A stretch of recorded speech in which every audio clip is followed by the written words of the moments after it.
Alongside Brent Hubbs, I'm Austin Price. 2-minute drill on this Thursday. A couple of quick notes. Caleb Webb did not practice due to being sick. No Latrell Bumpus today either. Anything else stand out to you on the practice field? You know, one guy that stands out to me, and we talked about him last fall, and we talked about him early in the year, is Christian Charles. He had a big block punt against Pittsburgh. I know he's practicing at corner. I don't think he's a corner ultimately, but he's clearly healthy with that knee. He's a guy who's moving around really well. I just like the way that he moves. He's a football player. He's going to help this team a lot this fall beyond special teams.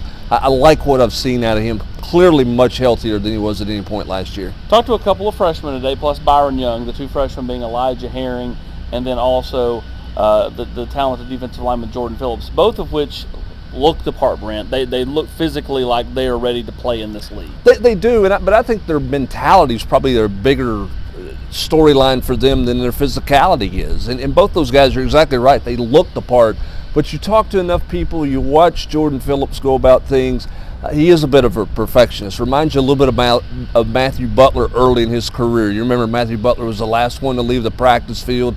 He was always doing an extra rep, trying to make sure his footwork was exactly right, his hand positioning was right. That's what I see a lot of out of Jordan Phillips. And we know Elijah Herring. We've gotten to know him extremely well through the recruiting process. You know how sharp he is and how quickly he can jump in and try to learn things defensively. And he's got some natural leadership qualities about them. So, yes, impact guys from a physicality standpoint, but I think that's going to be magnified by the fact that their mentality is probably going to help them play early. When you look at Tim Banks, I asked him the question, how different is, or how similar is this spring compared to last year? You had no linebackers. This year you have no corners. He said that the biggest thing was last year they tried not to watch film, so they didn't really know. There was no point of reference on what they had at linebacker versus this year. They know what they have waiting once they get healthy in Turnage, Warren Burrell, Kamal Hadden. Yeah, and I think last year, I do not want to say last year was an open tryout, but it almost felt like the first part of spring was an open tryout. Prove to me what you have. They know what they have, as you mentioned, even in the guys who are not here.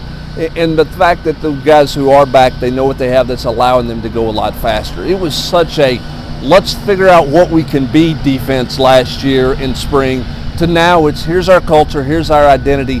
Now how can we take step one and make it better in year two defensively? Anything else stand out from just listening to Byron Young or Tim Banks today? I just think that group has because they have an identity, there's a bit of a confidence about them. There's not a, last year so many of those questions seemingly you couldn't answer. What's it going to be? Multiple.